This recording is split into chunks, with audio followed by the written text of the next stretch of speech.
So we've talked a lot about how you can prepare your dog, especially mentally and through training things.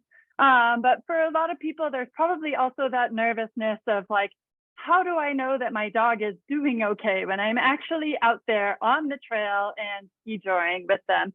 So I just wanted to give you a little bit of the physical well-being of your dog side and things to look for when you're out there and working with them on ski joring, as well as things to think about before you really begin an advanced program. It's one thing to introduce your dog to this fun new sport and maybe go out for a couple of miles once a week.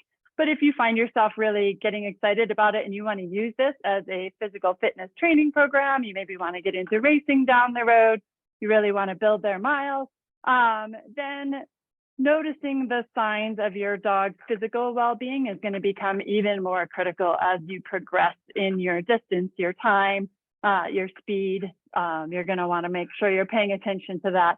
So probably the most important thing for both dogs and humans when they are engaged in a physical or athletic activity is hydration. If your dogs are northern breeds, they actually don't like to drink water in the winter. That's a pretty common thing with them. And in fact, most dogs laying around the house may drink a little bit of water, but they're likely going to be drinking less in winter than they would in summer.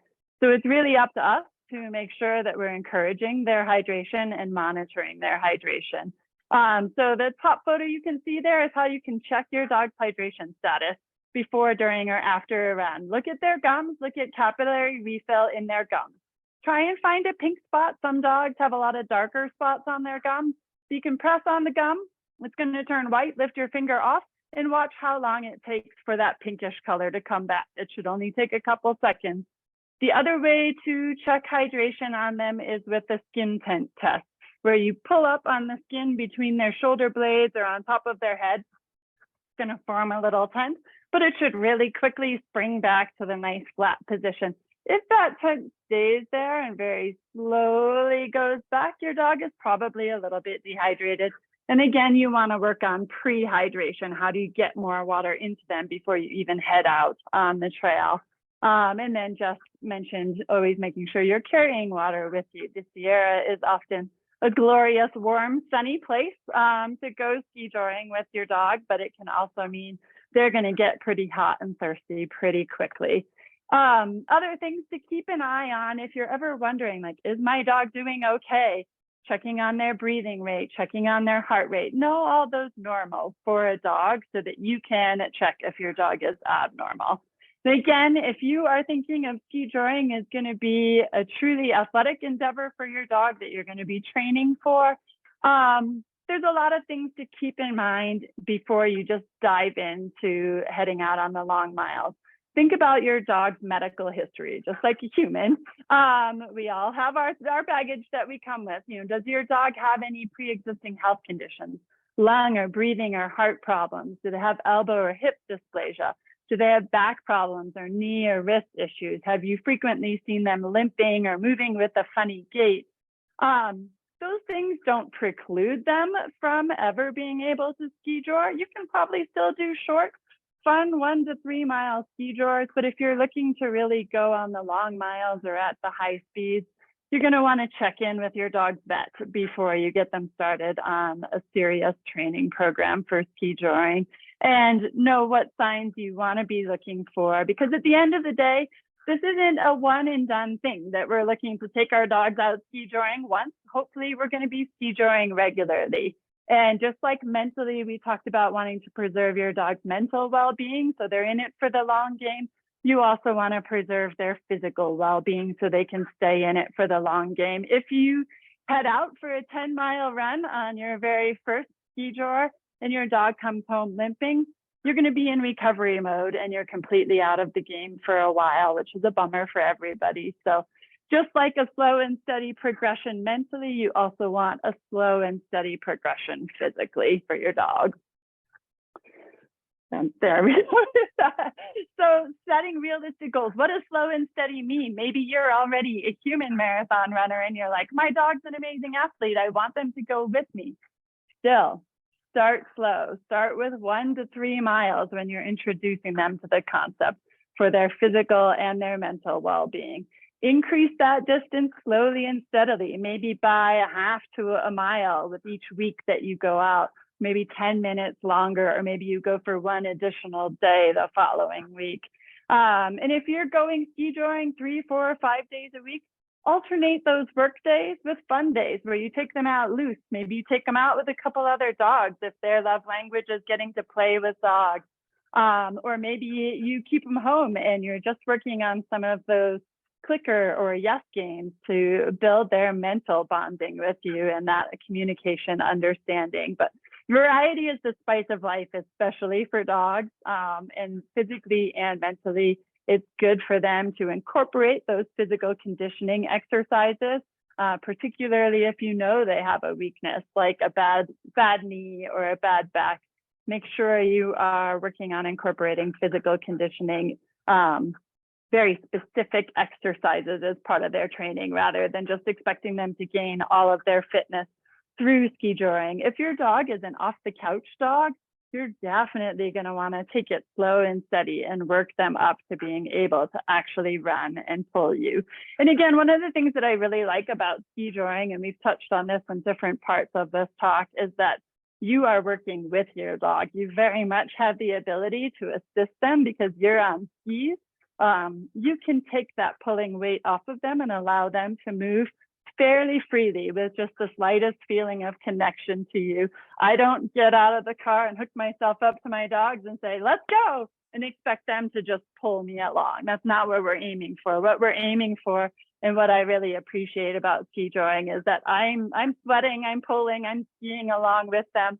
And I'm watching for when my 10-year-olds say, and I'm done. I would like to run free now.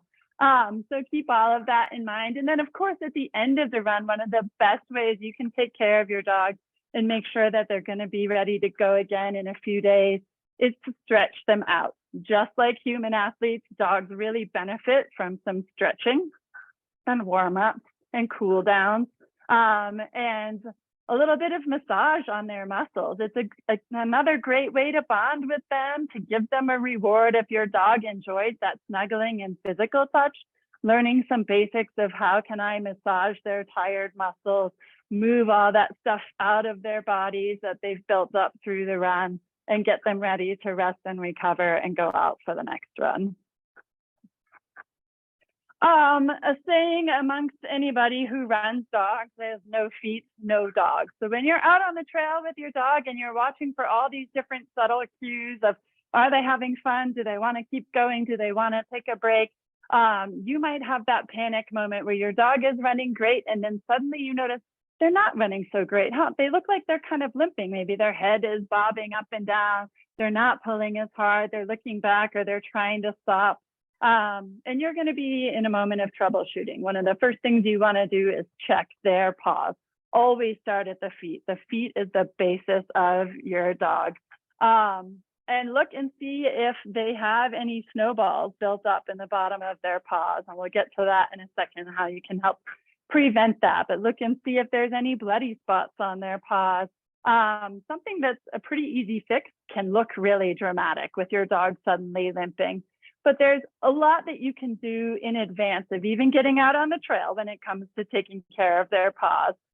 In the photo on the left, you can see what is a pretty standard pet nail cut, but it's too long if you want your dog to be an athletic working dog.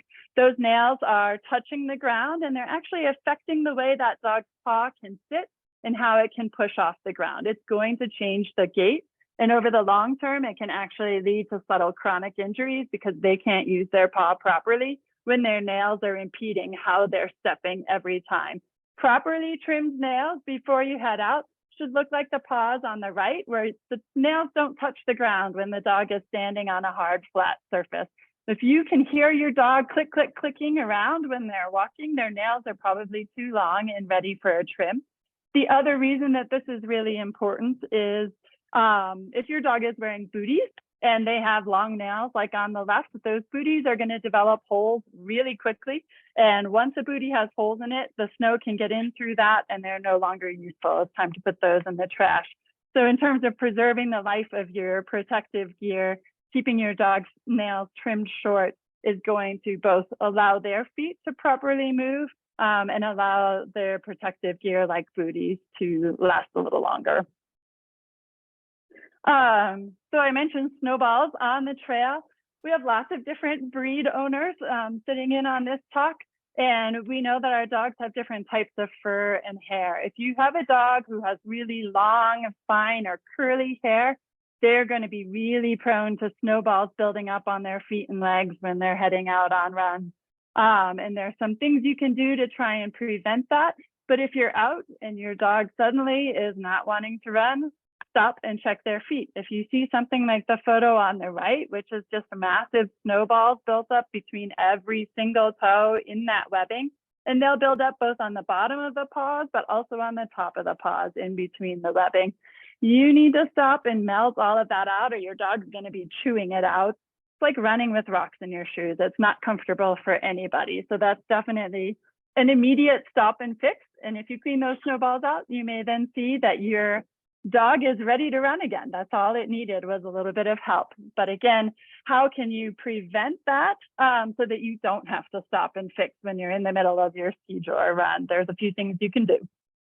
Jen, quick question. If you're pulling snowballs out, are you just pulling them? Are you melting them? How are you getting rid of them?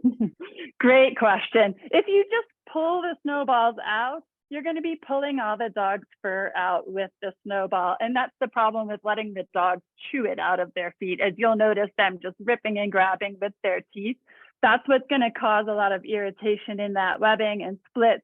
So yes, this is love. You're going to take your bare hands and you're going to hold on to that ball until you can melt it with the warmth of your hand, and then slowly slide it off your dog's fur.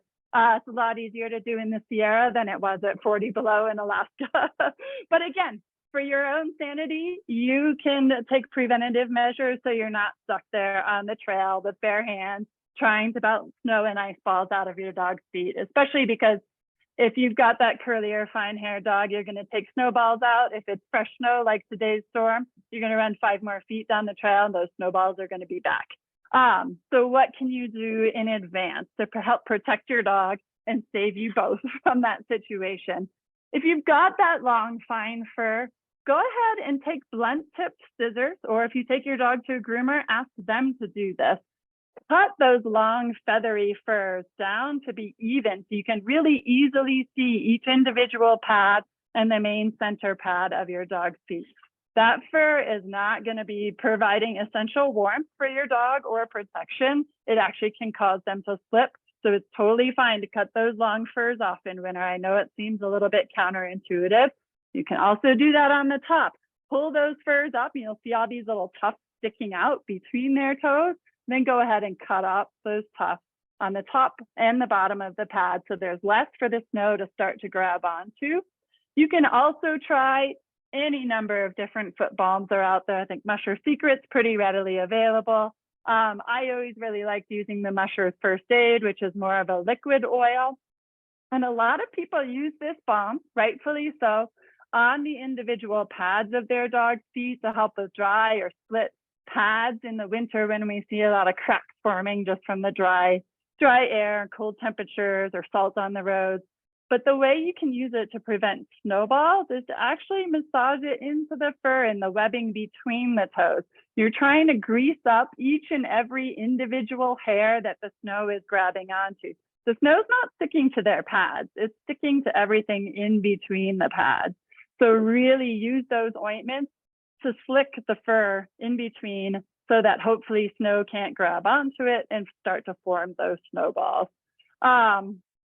And be aware that this can leave grease around your house and it takes some time and preparation and your dog might try to lick it off.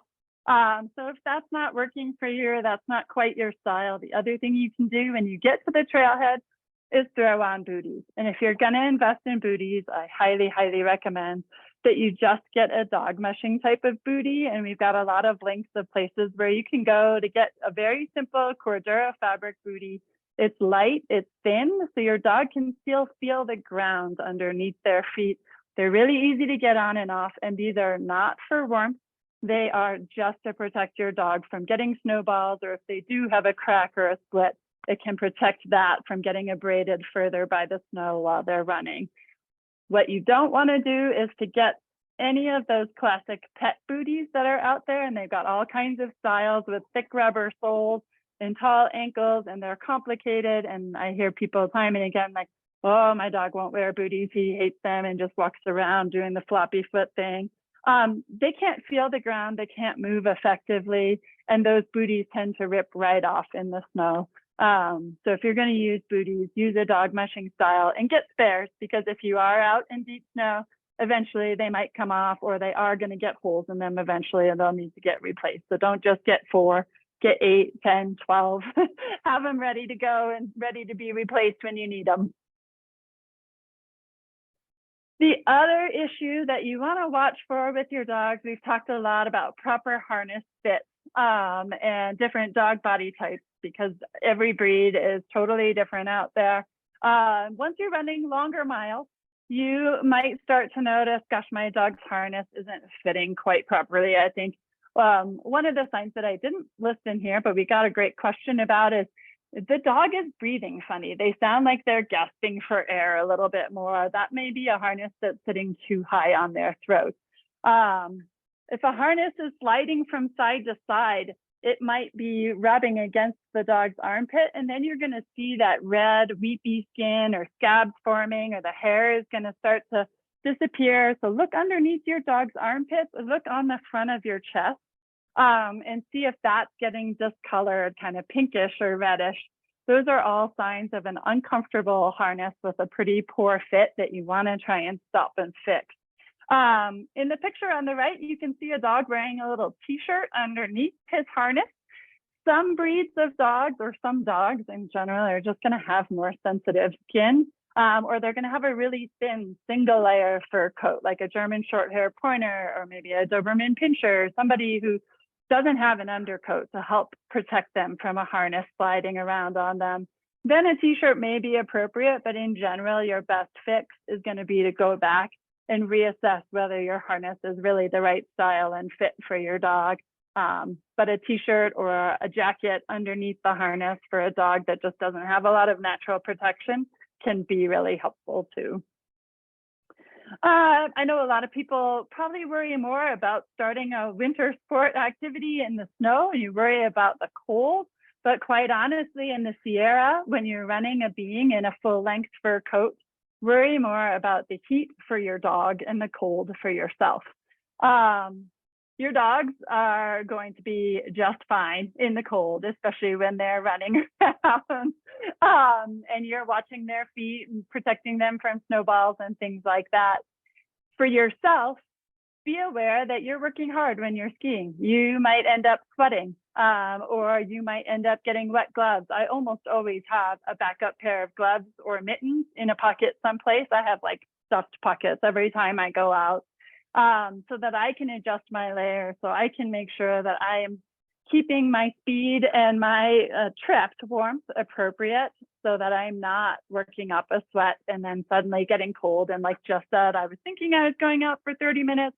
Now it's 2 hours later and I'm kind of cold and grumpy, and then I'm not in the right headspace to be out with my dog. So make sure that you're really layering properly and stopping to adjust your layers as you're working to keep yourself comfortable so you can take care of your dog. If you're not comfortable and you're starting to get hypothermic, your decision making is going to tank, and you're going to be like, I can't stop and take the snowballs out of my dog's paws because my own fingers are too cold, or I just want to get back to the car, so I'm not going to stop and play with my dog because I'm too cold and grumpy. So make sure that you're taking care of yourself so that you can do the right thing by your dog when they need it. So for your dog, we're all going to be excited when it's February and the sun is shining and we want to go out on our long Skijor runs.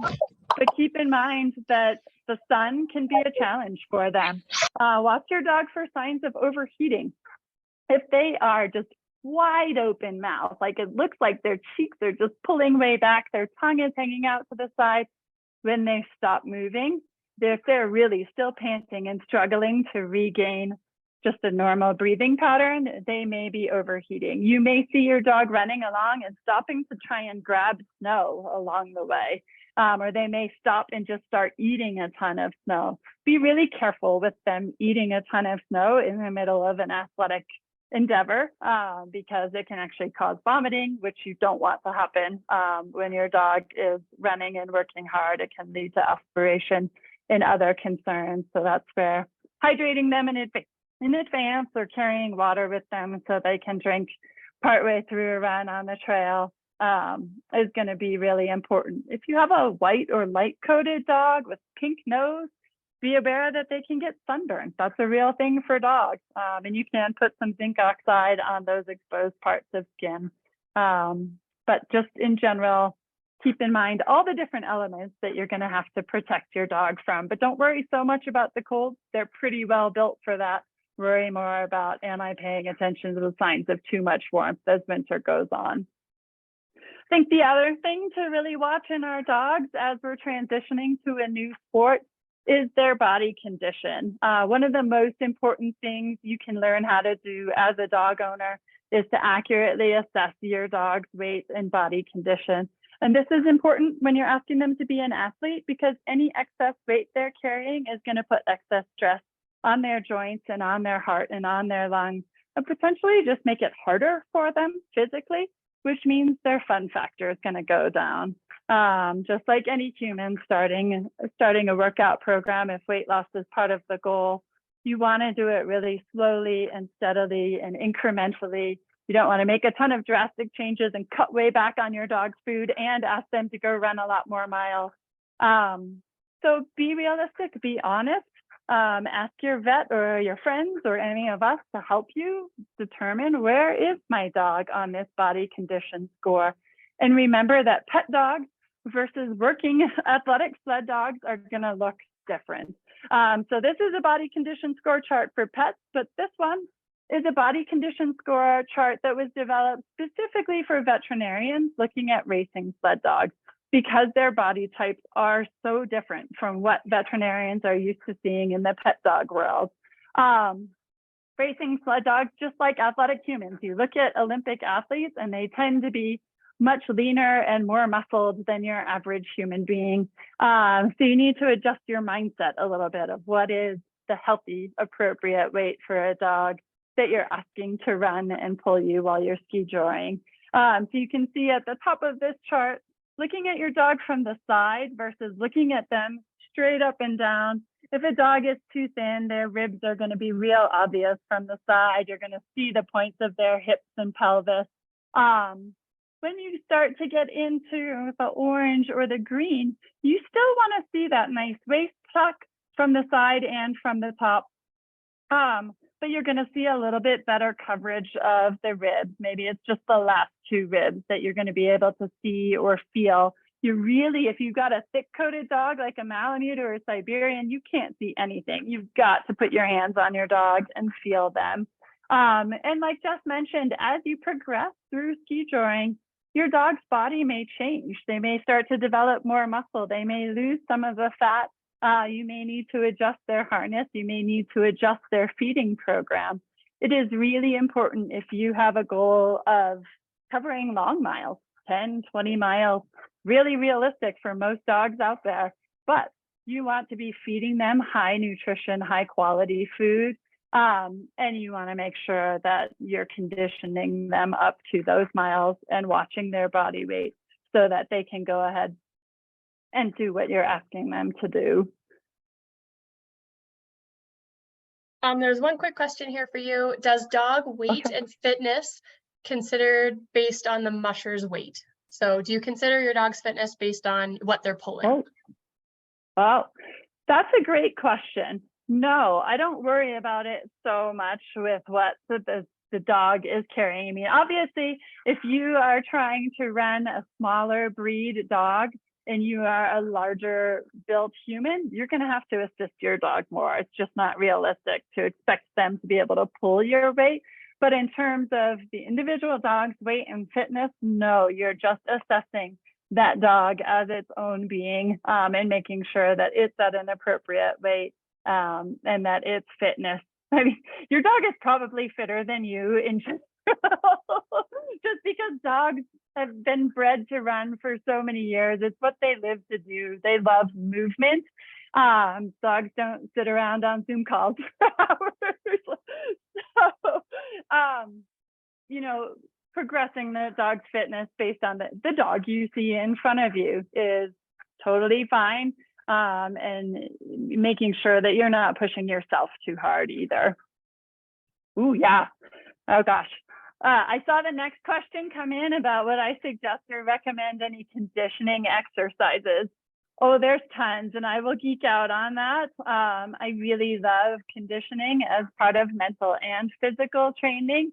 It's pretty individualized, but there are some basic ones that we can post at the end of this or post in our Facebook sessions that are our Facebook page that can be helpful for a dog, just building hind end awareness and hind end strength to get them ready to do more running, which tends to be driven from the rear end of the dog.